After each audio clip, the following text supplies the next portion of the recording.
Slow contact hitter. August 2nd, 2022. Columbia, South Carolina, USA. I'm turning it all the way up to 90, Lyle announced to his friend Colin as he adjusted the speed setting on the batting cage's pitching machine. You're gonna whiff on everything, Colin replied with a laugh from behind the cage's protective fence. Lyle stepped into position and, just as his friend predicted, swung late. He made contact only with air as the first 3 baseballs flew past him. He had grown used to slower and fatter softballs, playing on a league team organized by his boss. His high school baseball days were a distant memory. Now, the only time he tracked a ball moving close to 90 miles per hour was when he and Colin paid for a night at the batting cages. I need to anticipate. Start swinging while it's still in the machine, Lyle said, mostly to himself. He choked up on the bat in his hands. He threw his arms forward as he caught the first glimpse of a ball. Crack! The pitch glanced sideways from the bat and ricocheted off a steel support pole. Lyle felt a blow to his helmet right above the left ear hole. He dropped to one knee and squeezed his eyelids shut. A halo of light flashed inside his head. You okay, Lyle? Colin's words sounded slow, like a recording being played at half speed. Lyle opened his eyes in time to see the next pitch leave the machine. The ball crawled through the humid air. Lyle's head felt heavy as he turned to look at the control dial. It was still set to 90 miles per hour. The next 2 balls also moved impossibly slow. Colin continued to ask in a drawn-out voice if Lyle was all right. Lyle ignored him and his own well-being and strained to get to his feet. His bat felt like a sledgehammer as he raised it to his shoulder and crouched into a batting stance. Lyle watched the seams of the next ball spin as it left the batting machine. He had time to track its exact path, and he pulled hard on his bat to intercept. It felt like swinging through water, but the ball and bat made clean contact. The ball shot forward. Hey, you hit one! Where did that come from? Called Colin with stretched-out words. Lyle hefted the bat back to his shoulder and hit the next ball, then the next and the next. When they appeared to move so slow, he could not miss.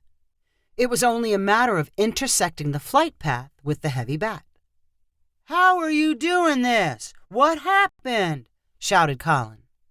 Lyle turned to reply, his own words coming out like he was imitating a foghorn. Something happened in my head. When that ball hit me, everything slowed down. Or maybe my brain sped up.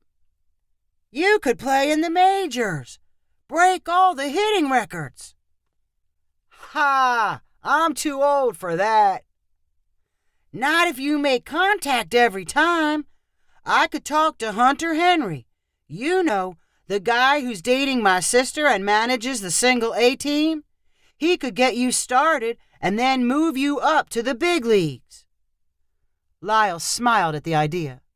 It would be cool to play for real. I wonder if I should talk to a doctor first. Over the next few days, Lyle adapted to the world around him, moving at half speed. He saw a doctor who concluded there was nothing obviously wrong with his brain, and the sensation he was feeling would probably fade. At the same time, Colin cornered Hunter Henry at a family dinner and pestered him about a miracle hitter who was going to bat over 500 in the majors. Lyle and Colin showed up at Granger Field, home of the minor league Class A Columbia Fireflies, in the middle of the day. They wore shorts and extra-large T-shirts to cover their pear-shaped torsos. As they strolled toward the net set up behind home plate, Colin spotted Hunter. Here he is, my friend Lyle, Colin called excitedly. Prepare to be amazed. Hunter was younger than Colin and Lyle and full of nervous energy. He looked lean in his Fireflies uniform with a dark tan on his arms and face. He took one look at Lyle and spit on the ground. Since I promised to take a look, let's get this over with. Colin continued to talk up Lyle. Something weird happened to his brain. Pitches look slow. He can hit anything. Get on base every time. You'll see. You'll want him on your roster. I'm not looking to sign anyone this late in the season. For everyone dreaming about playing pro ball, we have walk-on tryouts in the spring. Colin acted like he did not hear Hunter's discouraging words. He turned to Lyle and said, Okay, show 'em what you got. Lyle felt embarrassed as Hunter handed him a bat and he walked to home plate. One of the Firefly coaches stood on the pitcher's mound with a pitching machine. He fed in a ball and it spun toward Lyle. He could tell it was traveling around 70 miles per hour, even slower than at the batting cages. He tugged his bat into position and easily made contact. The ball flew gently past the infield. Lyle repeated the action when Hunter called, Turn up the speed. Lyle handled the speedier balls, popping them into the outfield grass. See? He can hit anything, Colin shouted. Throw him a few, Hunter called to the coach on the mound. Hitting against the machine is one thing, a real arm is different. The coach pushed aside the pitching machine and tossed changeup and curveball pitches at Lyle. He knocked them all into the field, even those well outside the strike zone. Run out the next one, Hunter called to Lyle. Let's see how long it takes you to reach first base. Lyle sent the pitch looping beyond second base. He dropped the heavy bat and trudged down the first baseline. It felt like running in a swimming pool. He reached the base and doubled over from heavy breathing. Hunter turned to Colin and said, He's not much of an athlete and doesn't hit with much power. Barely clears the infield. But he can hit anything, every time. Hunter stopped shaking his head. A grin slowly raised his lips. He obviously had an idea. He walked toward Lyle and called out, You think you can purposely hit fouls? I think so. Let's see. Lyle returned to the batter's box. As the next pitches drifted toward him, he made sure they bounced off his bat at bad angles. Some careened directly behind him. Others sailed sharply left or right outside the field of play. Hunter continued grinning. You sure you can keep that up? If you want me to, I'm thinking of an experiment. You willing to try something? Get a chance at being a pro ball player? Even with the world still moving slowly around him, the next 2 days were a dreamy blur for Lyle. He signed a contract for the minimum league salary, and the equipment manager for the Fireflies found him a uniform. He was quietly introduced to his new teammates as an experiment. He was twice their age, and they kept their distance. On the night of his first game, Lyle floated into the team's dugout and stared out at the illuminated field. The smell of cut grass hung in the thick air and mingled with the smell of popcorn. Mumbled crowd noise was punctuated by the pop of practice pitches hitting a catcher's mitt. Lyle could not imagine a better place in the world. He spotted Colin sitting close to third base. Hunter sauntered over and reminded Lyle of the strategy. You're the leadoff hitter. Your job is to wear out their starting pitcher. He's a hard thrower, and they'll pull him once his pitch count gets too high. Foul off everything. What if I know I can get on base? Keep fouling. No hits. Lyle sat on the bench as his teammates recorded 3 quick outs in the top of the first inning. Then he grabbed a bat and walked out to hit.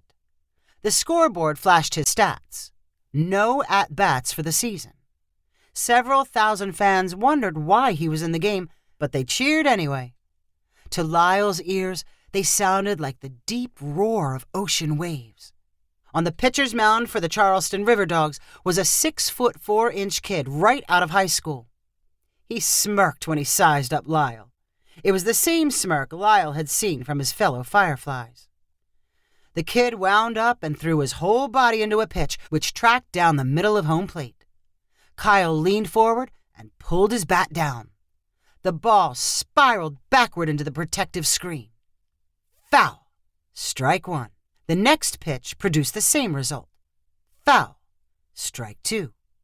Then 8 more pitches and 8 more fouls.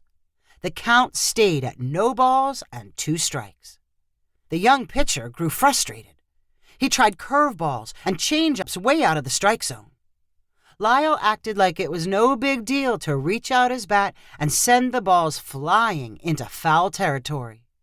He glanced at Gunter, who smiled and clapped his hands together. When the pitch count reached 40, the The kid on the mound was unmistakably flustered. He wiped the sweat from his face and shook his head at the catcher. The crowd began to boo each new foul which held up the game. Lyle figured it was time to move things along. He sent the next pitch, looping lazily over the third baseman, and then scrambled with every ounce of available energy to first base. Barely beat a throw from the left fielder. Lyle turned in a circle and waved triumphantly at the cheering crowd. Hunter called timeout and stormed onto the field. "I got a hit!" Lyle proudly shouted at his manager. Hunter scowled. "You weren't supposed to get a hit. Anyone can get a hit. You were supposed to turn his arm into a noodle." "I thought I did enough. The crowd wasn't happy, so I got on base." "I don't care. You're here to do one job. Getting on base doesn't matter. Go back to the bench. I'm putting in a pinch runner because I don't think you could make it around the bases." Lyle watched the rest of the game from the dugout. He cheered for his team, but had no hope of seeing more action on the field. At the start of the next night's game, Lyle kept to Hunter's instructions. No matter how much the crowd booed, he stuck out his bat and fouled off pitches. The count got to 53 before 4 pitches were too outside for Lyle to reach. He dropped his bat and strolled to first base on a walk. He shrugged his shoulders toward Hunter to show there was nothing he could do but take the gift. Hunter immediately pulled him for a pinch runner, and he sat out the rest of the night. By the 4th game with the River Dogs, their manager figured out Hunter's strategy. Instead of letting Lyle wear out their starting pitcher, he was immediately walked with 4 lazy pitches way out of the strike zone. The Fireflies' next games were against the Myrtle Beach Pelicans. The River Dogs warned the Pelicans about Lyle, the fouling machine. He stepped up to the plate for his first at-bat and was promptly walked. Lyle showed up for the next game, worried about his baseball future. He was not surprised when Hunter took him aside and said, "I'm afraid the experiment is over. I can't keep playing you." "I did everything you wanted. I get on base every time." "It was fun while it lasted, but I can only have a certain number of players, and you're too one-dimensional. The whole point of the minor leagues is to develop players for the majors. They're looking for well-rounded kids, not middle-aged gimmicks." "But I can get on base. I can give you a hit any time you need one." "I'm not so sure. You've got no power. You're too slow to run or be out in the field. And I answer to management. They'll ask why I'm wasting a roster spot." Lyle hung his head but could not argue his case.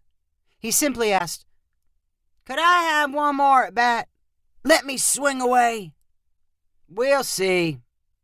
Lyle stayed close to Hunter in the dugout so he would not be forgotten. In the bottom of the 6th inning, the Fireflies had 2 outs and the bases loaded. Hunter did not have faith in his next batter. He turned to Lyle and said, "I must be crazy. Get out there and see what you can do." "Swing away?" "Get on base." Myrtle Beach was in a tight situation. They recognized Lyle as the foul machine, but if Lyle walked, he would force in a run. The pitcher decided to throw strikes and attempt to get an out.